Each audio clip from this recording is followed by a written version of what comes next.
Okay, so just a few days ago, we made a video on all the new Macs to expect in November, and that video was based on Mark Gurman's previous reports on the new 14-inch and 16-inch MacBook Pros coming very soon, likely in November. However, the latest rumors are now saying that there will be no new Macs in 2022 at all.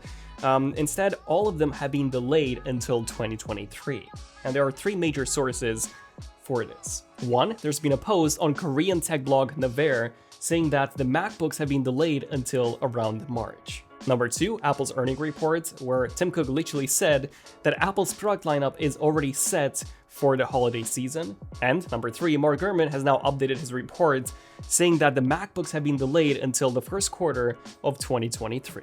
So yeah, it is pretty safe to say that we will not see any new Macs until 2023. And it also looks like we won't really see any other products either. So that's a shame. We've had so many delays. Initially, we were expecting to see these new MacBooks in October, then these got delayed to November, and now these got once again delayed to next year. But why? Well, no one really knows 100% for sure, but it could be caused by the ongoing global chip shortage. When the MacBook Air launched just a few months ago, there were plenty of shipping issues.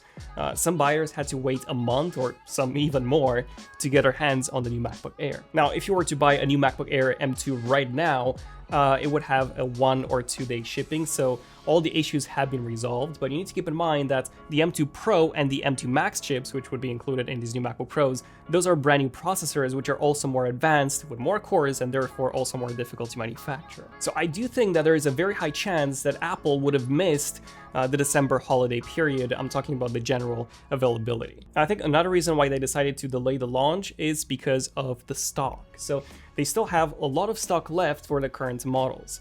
That's also a reason for Apple dropping the price on their refurbished MacBooks. I think they are trying to get rid of all of their stock during the holiday season and before this new generation of MacBook Pros comes out. So yeah, this is sad news, no new MacBooks this month. However, I do actually have some good news as well. Number one, we have 3 nanometers.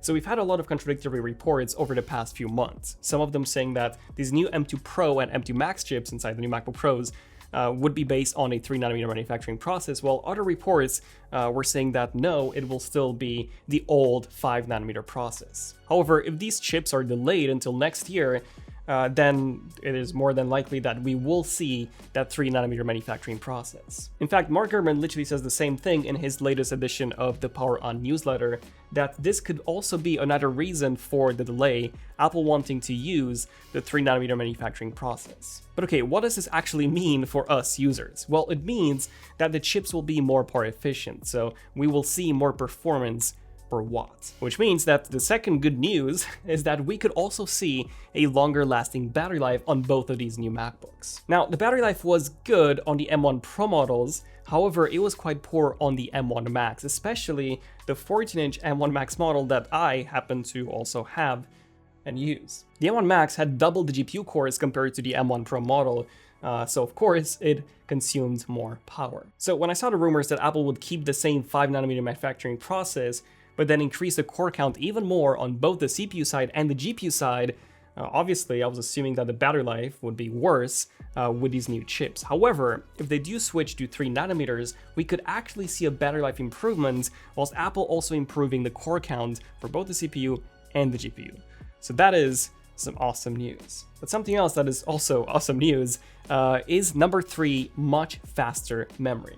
This is coming from Mac Rumors forum user Amethyst, who previously accurately shared details on the Mac Studio and the Studio Display.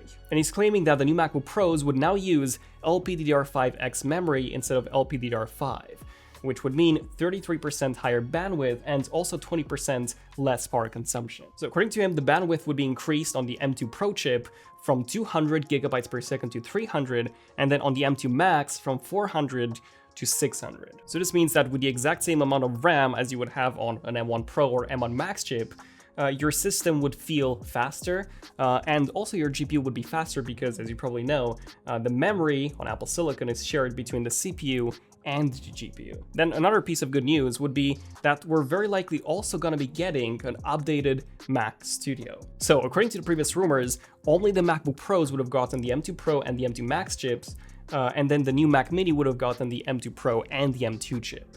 But we actually had no rumors of an updated Mac Studio. We did have rumors on an updated M2 Ultra chip and M2 Extreme inside the Mac Pro, but no news on the M2 Ultra and the M2 Max Mac Studio. I think it would have been really weird for Apple to have kept the M1 Max and the M1 Ultra Mac Studio whilst updating everything else. It does make much more sense for everything to be updated at the same time.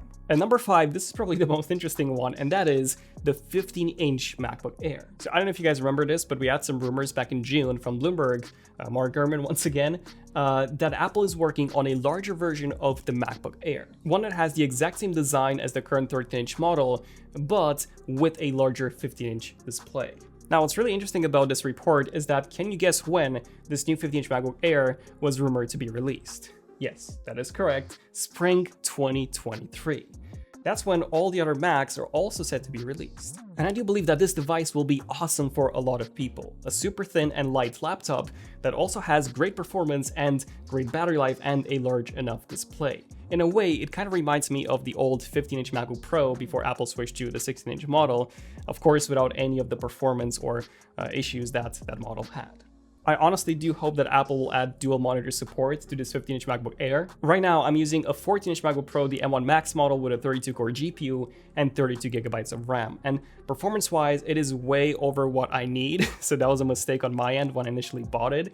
Yeah, it is also very thick, very heavy, and the battery life is really, really poor on my unit. So the MacBook Air, the M2 model, that's literally the perfect laptop for me, or it would be if it had dual monitor support, which sadly, it does not. So if the new 15-inch Air has dual monitor support, I might actually sell my MacBook Pro and then switch to the 15-inch Air.